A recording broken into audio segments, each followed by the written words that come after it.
Sénégal mbooleem juddub réew mi nekk ci bitim réew ci diaspora bi ñu ngi leen di nuyooti dellu seeg yéen ci kennu askan wi tey solowoo waxtaane mbirum ngànnaay yi nekk ci mbedd mi wala yi taxawal wala yi ñuy faral di rawale mu dellu ci wàllu karange wàllu ngànnaay ndëkk la sabab waxtaan wi mooy bale fetal yi nga xam ni alkaati yi teg nañ ko fi ay loxo ci ayu bés bi ñu weesu muy lu jur njàqare wala mu sulliwaat bokk njàqare gi nga xamante ni yàgg nañ ko am ci ngànnaay ak nañuy circuler rawatina contexte bi ñu nekk nga xam ni fu waay nekk ci àdduna yaa ngi dëkkee njàqare ak loolee ñuy oowee mbirum terrorisme kii si dalal ndëkk di Youssou Badji bokk ci kuréel googee ñu dippee Malawo di mouvement buy xeex lépp lu jëm ci wàllu ngànnaay yi taxawaalu ci mbedd yeeg ci réew mi ak ci diwaanu Afrique gi yëpp fexe ba xeex ko ba ñu daal di ci fexe indi ci ay pexe yoo xamante ne daal dina muccal doomu aadama yi rawatina ngànnaay yi ñu bañ koo jëfandikoo ci anam yu méngoowul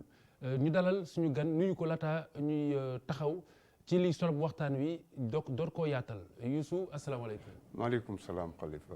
am nañu mbégte dalal la ci kennu askan wi daañu dikk ak yow sa njeexital li ci Malaw ak lan mooy ab taxawaayam ba askan wi gën a miine ak moom waaye laata loolu lépp dañuy déglu Ibrahima Kamara ci dellusiwaat ci liñ fi jotoon fortaatu ci xibaar jëm ci mbir ngànnaay yooyu nga xam ni tegoon nañ ko loxo wala boog bali fitale ya ñu teewlu. yi di circuler ci mim réew tere na doomi réew mi nelaw ba tax na kii di Alioune Tine yor wàllu sàmm ak yelleefu doomu aadama ca Mali wax it ne nguur gi war na say jóg. waaw xam nga li gën a yomb am ci fii ci biir Afrique mooy ngànnaay waaw du lekk du naan du alal du leneen bu fekkee ne da nga bëgg ngànnaay rek nit ñi pare nañ jox la ay ngànnaay te liy circulé ci ngànnaay ci Afrique tamit tiital nañu lool waaw yaakaaroon nañ ne nag Sénégal réew moo xam ni dëgg aar nañ ko ci mbir moom buñ koy gis nag te lii ñuy wax ni dana nekk loo xam ni dafa garaaw boo xam ni yaakaar naa ni ñii nga xam ne ñooy njiit yi muy njiiti réew mi ak ñi nga xam ne ñoo nekk problème sécurité ñu jël affaire bi au sérieux xool nan lañ koy traité ba ñu bañ a dégg lu mel ni ci biir Sénégal. Seydi Gassama jiite kuréel bi di Amnesty International moom it di àddu ci li nga xam ni mooy loi bi tënk ngànnaay yi nga xam ni dañuy doxantu ci mim réew. xeex ngànnaay tamit mooy nga am ay loi yu baax malheureusement loi bi ñu am ci Sénégal loi bi depuis 1969 lañ ko adopté mooy loi générale sur les régimes des armes et munitions loi boobu en ce moment ñu ngi waxtaan ci ministère des forces armées ak société civile ñun ñii bokk nañ ci.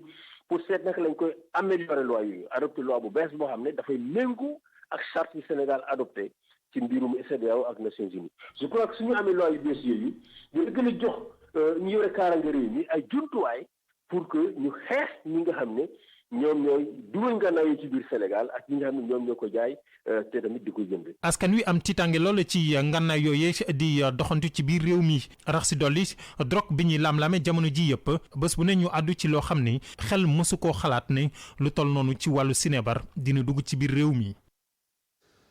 Badji lien bi moom la Ibrahima Kamara jeexale mais lien bi kenn mënu ko bañ a def. fu ñu tuddee drogue. arme mu ngi si wetam fu ñu tuddee arme drogue mu ngi si wetam ñaare li si ëpp. mais tout d'abord yéen a ngi xeex lépp lu jëm ci wàllu circulation arme légère. waaye bu ñu tuddee AK-47. Kalachnikov yi ku nekk xam na ne arme de guerre la parce que musiba yi nga xamante ne mën na koo def. maanaam buñ ko méngaatleeg yi ñuy dippee arme légère jéggi na dayoo. bi ngeen njëkkee dégg ñu ne teg nañuy loxo ci ay munitions yu AK-47 ak yu ni méngool déjà yéen à votre niveau ban taxawaay wala ban appréciation ngeen si njëkk a def.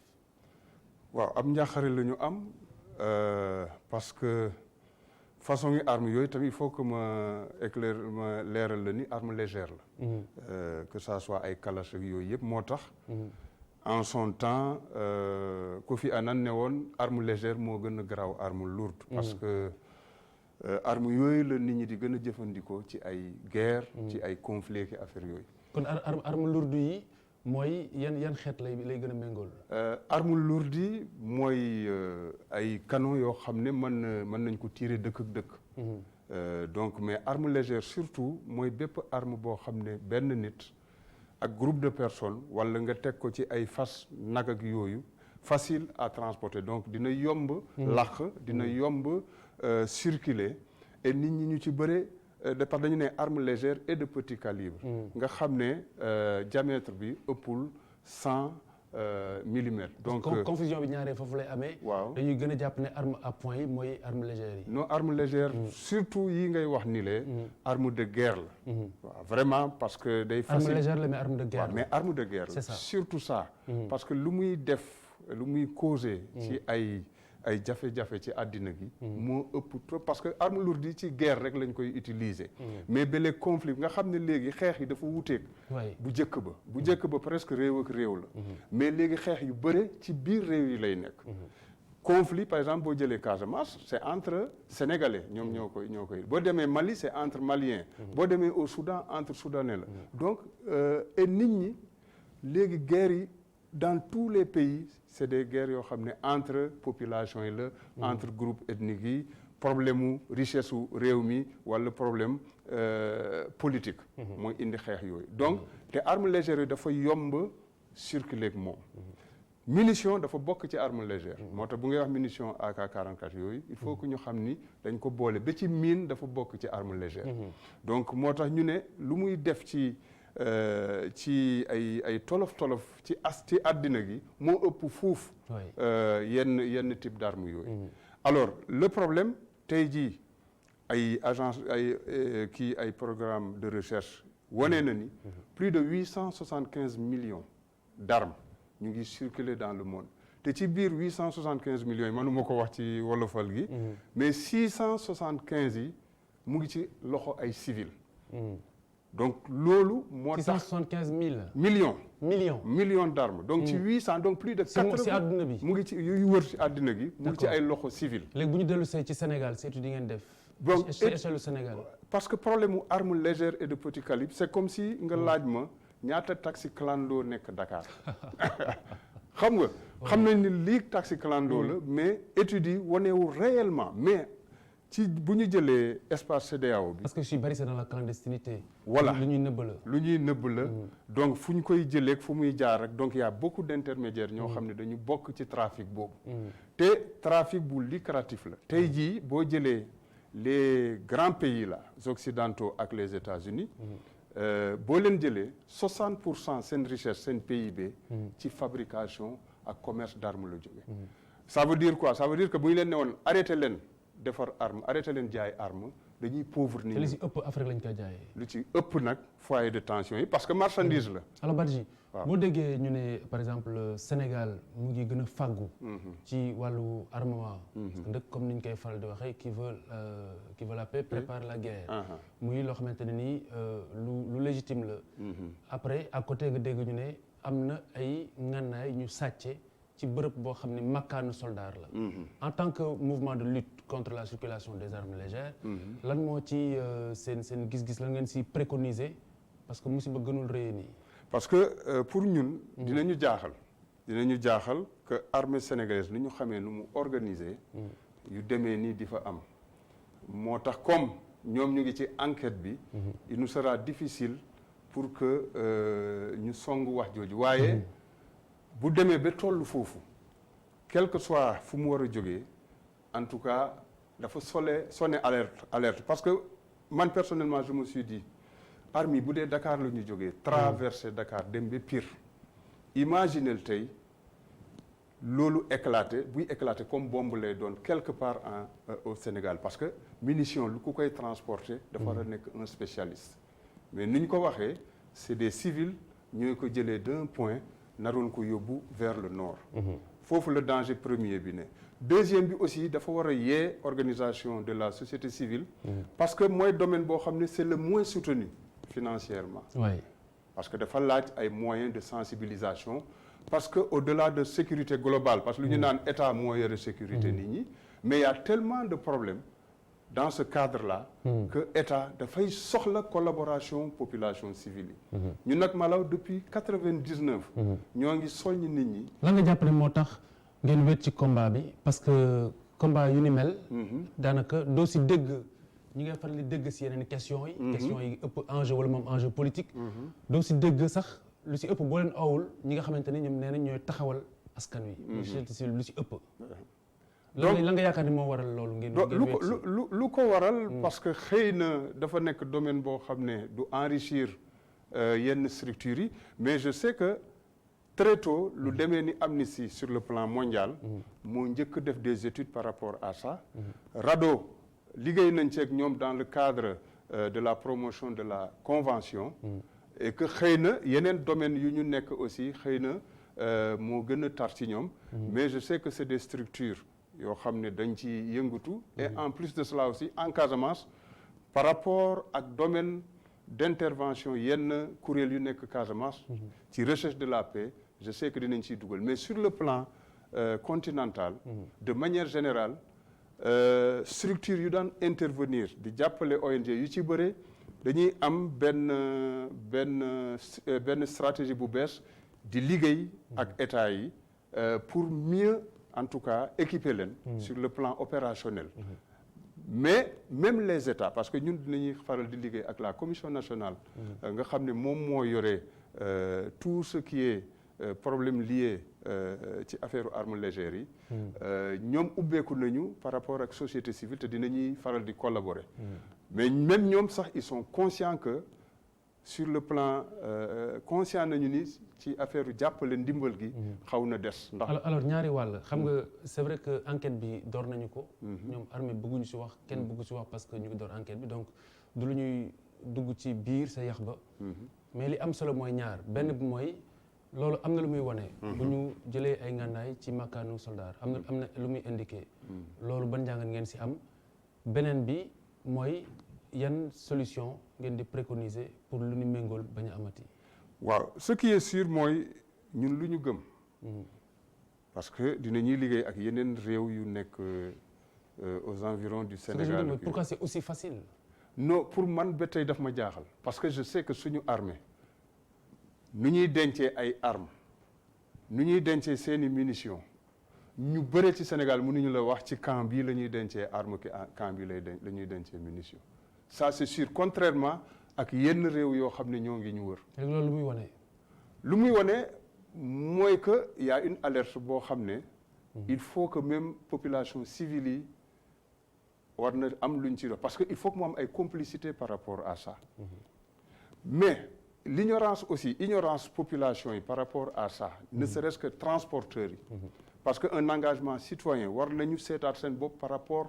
ak bu ñu leen di dugal ci yenn transactions yi. c'est très important moi j'en suis sûr et certain que transporteur boobu dina ma jaaxal trop mu xam conséquence liggéey boobu muy def. ba pare dugg ci. donc ça et le danger pour man parce que wax nga fi sànq affaire sécurité. le concept bu ñu naan sécurité inclusive que population yi. war nañu am une part de responsabilité par rapport à ça dafa am solo. mais naka la ñuy defee. il faut que aussi l'État à travers yenn forces de défense et de sécurité xam ni dañu soxla collaboration des populations civiles mais malheureusement yu demee ni l'ignorance ñàkk xam ampleur yi dégâts yi tax na bi ñu ci bëri jëluñu ko comme priorité par rapport à la gouvernance sécuritaire te c'est des problèmes yoo xam ne ñun dañ koy jànkoonte ndax dañuy def tournée chaque année au niveau de certains points des postes frontaliers ci biir njàngat yooyu gis nañu ni par exemple même une certaine complicité parce que c'est du business qui est derrière wax nga fi affaire yi drogue wax nga fi affaire yi terrorisme donc ay défis sécuritaires yu bees la yoo xam ne serait-ce que ay indicateurs par rapport ak yoon yu gën a yomb pour jàllale yenn armes yi civils yi dañ ciy dugg état bi am na volonté parce que xam nañu ci diggante bi maillage sécurité c'est-à-dire yokk nañu ay postes de gendarmerie de l'armée et aussi équipé nañ leen. loolu yëpp c'est dans le souci. mais déjà ce qu'il faut souligner parce que tamit loolu waruñu ko négliger. mooy bu ñu toogee fii tey di fi wax. c'est parce que tamit alkaati yi def nañ seen liggéey. c'est ça parce que bu ñu leen jàppal woon duñ ko yëg bu ñu ko yëgul woon duñ si wax donc ça c'est à saluer. mais beneen wàll wi mooy ni ki tey jii ñu ngi xam ne ku nekk xam ne AK-47. arme de guerre la. lu bari dañ koy utiliser si yenn front yi. rawatina sax. ñi nga xam ne ñoom la ñuy dippee ay jihadistes ak yu ni méngool mais fii ci Sénégal li ñuy gën a oyofal mooy fital génn na fi ñaari yoon ci diir bu gàtt ci mbedd benn bi bakkan rot na ci. Sénégal est-ce que waruñu xoolaat tey anam yi nga xam ne noonu la ñuy amee fital ak anam yi nga xamante ni noonu lañ ko war a toppee. ba musiba yu ni mel du ci am lu mooy accident yi nga xamante ne sax beneen fànn la boo xam ne mën nañ si dikkaat léegi. effectivement defe naa Sénégal toll na ci toll na ci parce que ñun chaque année dañuy def benn monitoring. nga xam ne dañuy recouper ay informations ci usage wu ay crimes à travers au moyen des armes. Par exemple ren bu 2018 bi il s'est avéré que plus d'une quarantaine de crimes am na fi avec usage d'armes. Donc kooku c'est ay alerte la par rapport à la population mais anam yi ñu koy amee dinaa la xamal tey ni par exemple joxe permis de port wala de détention d'armes mooy exception bi gars yi dañuy segg bu baax par rapport à ça. léegi nag foyer yuy armes yooyu yenn armes yi di transiter. moo fi xaw a bëri parce que dañuy profiter ci grand événement yi. foyer c'est-à-dire dëkk yoo xam ne. wala site yoo xam ne wër nañuy genre yi commerce boobu am na fi mais ci marché noir la. déjà ñëpp xam ne ni Sénégal du defar arme pays yu ko wër tamit du ñu defar arme. donc armes yi am na fu muy jógee am na fu ñuy jaar yu ci ëpp gis nga les grands rassemblements. ay gàmmu ay màggal au-delà de Touba ak yooyu. mais y a des zones yu demee ni ay Vélingara parce que ku ci nekk day def say màggal. et on demande dañuy laajte dañuy ñaan état bi ñu yombal nit ñi transaction yi seen jaar-jaar ak yooyu. ñu ci bëri ci la ñuy profiter di dugal yenn armes yi. état bi def na ay effort parce que créé na sax ay postes frontaliers yoo xam ne. am nañu ay machines yoo xam ne yooyu danañ ko détecter waaye lu ci ëpp bu ñuy jaarale yu demee noonu. dafa am ay postes frontaliers yoo xam ne formels. comme non formels. te non formels yi ñoo ëpp plus de 10 fois le long des frontières te population yuy dëkk côté yooyu ñoo ko xam. donc dañuy participer ci yu demee noonu. moo tax ma ne il faut qu'une collaboration. il faut que muy armée muy gendarmerie di police collaborer mais pour que il faut ñu créer confiance. entre population civile ak population des forces de défense et de sécurité. loolu mën na participer ci loolu. sànq wax nga par rapport ak. gendarme yu trouvé yu jàpp gars yi defe naa kooku aussi c'est un pas important. Ça veut dire que renseignement bi moo ngi dox parce que loolu mënoon na dem ba génn te au-delà de destination arme bi mën na créer sax des problèmes diplomatiques ci diggante réew ak réew. donc mais je pense que en matière beneen bi contrôle de routine la woon. voilà donc l'un dans l'autre ñu ngi def seen liggéey. waaw ñu ngi def seen liggéey. donc maintenant est-ce que contrôle de routine rek la wala mais am na ay indicateurs yu leen permettre que ñu arrêter loolu ba gis ci déceler loolu defe naa c'est de grands pas et au-delà de ça yu nit ñi yëgul am na beaucoup d'autres choses que nos forces de défense et de sécurité mais ni nga ko waxee sànq aussi il y a une politique de l'État pour renforcer capacité parce que bu dee jàpp nañ ñooñu ça veut dire que am na ñu jot a rëcc. c'est ça le problème. tout à fait c'est ça le problème bu ñu jàppee ñooñu même ñun suñu études yi des fois da ngay tiit da ngay yéemu par rapport ak des explosifs doo xam dañ la naan ci carrière Thiès yi la jëm dañ la naan camion bu doon dem Mali la donc il y a des choses yoo xam ne am na fi ci monitoring yu ñu def entre 2016 2017 donc ça veut dire que ñun d'une certaine façon bu ñu demee ba yëg yii comme ni nga ko waxee est-ce que nekkul aussi aboutissement de certains actes yoo xam ne jot nañ ko fi def avant loolu. très bien est-ce que donc du coup waruñu gën a redoubler d'effort gën a yokk vigilance bi par rapport ak enjeux yi nga xamante ne ñu ngi koy dëgmal. muy enjeu ressources pétrolières yi nga xamante ni ñu ngi koy xaar ci réew mi loolu foog naa ni bu ñu tuddee arme ci jamono ji yu circuler mënees naa jur njaaxare. non je pense que ni nga ko waxee non seulement war nañu redoubler d'effort gën a renforcer capacité forces de défense et de sécurité yi mais aussi accompagner organisation société civile yoo xam ne dañuy liggéey ci domaine bi la c'est un domaine bu sensible. et regardez la faille fan la faille bi nekk.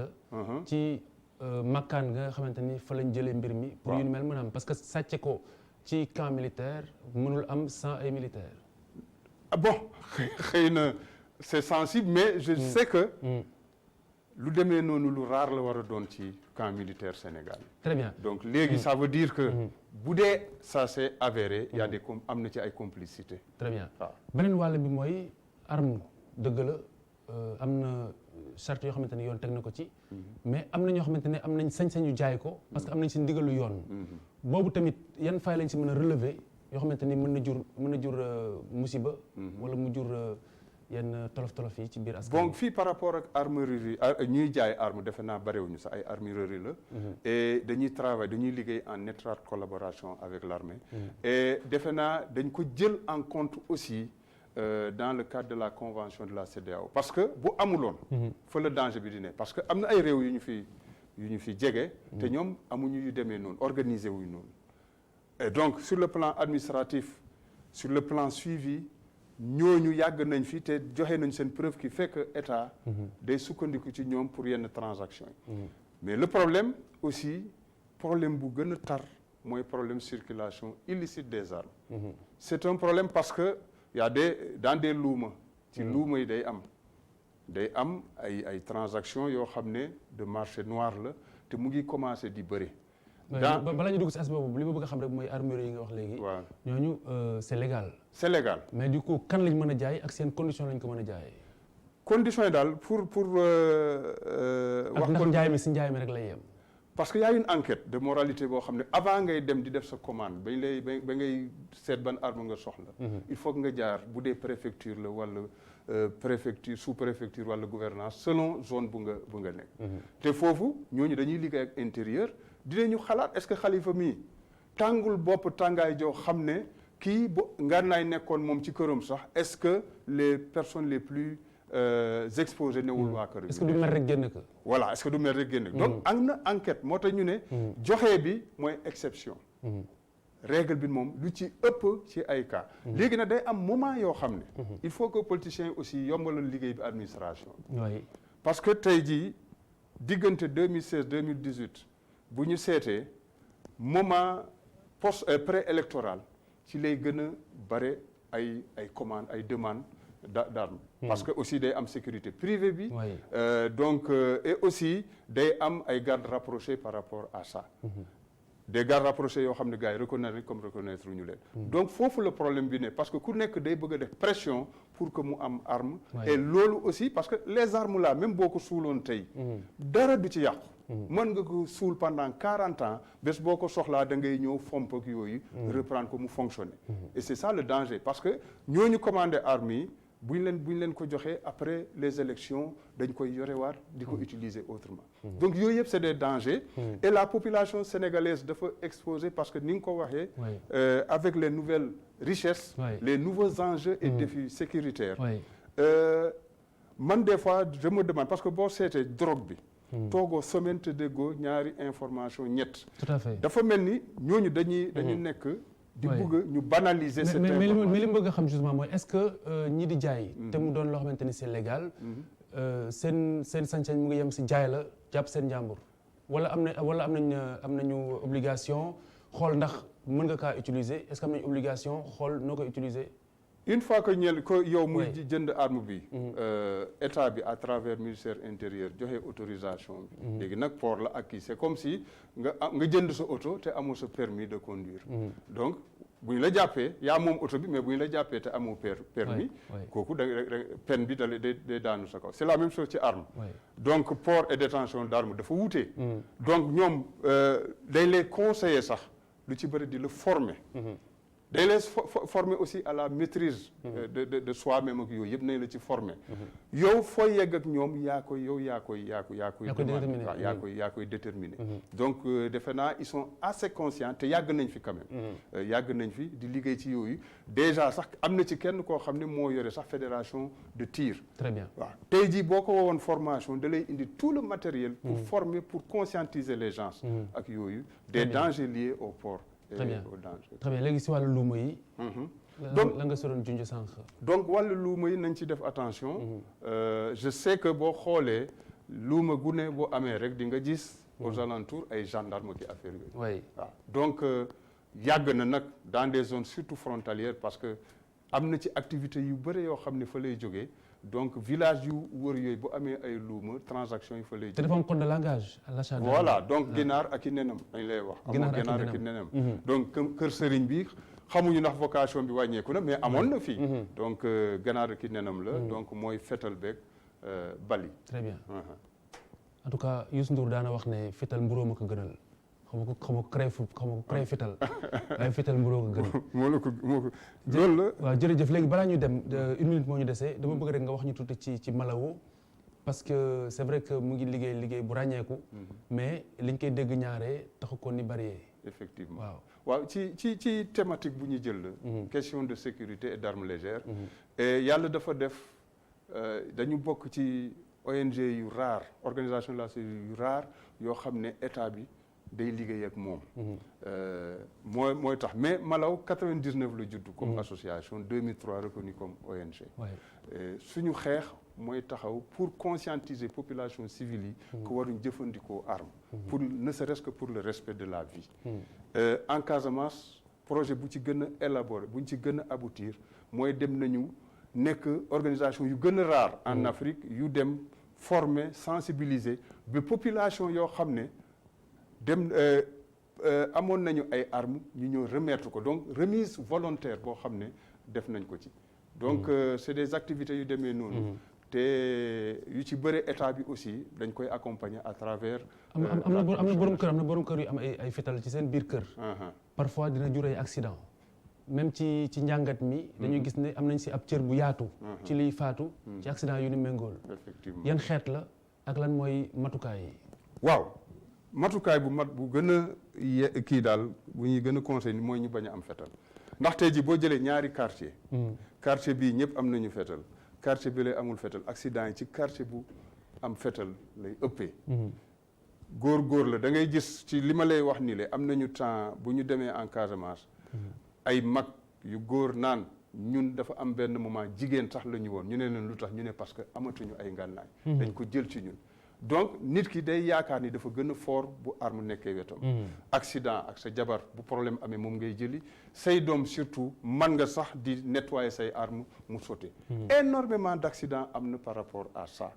lu ci am solo mooy nañu collaborer ak les forces de défense et de sécurité. et aussi ñoom ñu nangul ñu que am nañu rôle citoyen bu ñu war a def ak ñoom. loolu sax mën na leen yombal yenn liggéey yi en matière d'information. très bien pour la prévention. Youssou Badji jërëjëf bu Malaw di mouvement buy xeex circulation arme légère ci Sénégal ak ci diwaanu Afrique. jërëjëf ñu ngi lay gërëm di la sant di leen jox dig daje bu sooy suñu borom ëllëg ci beneen jukki ci xibaar yi jërë ngeen jëf.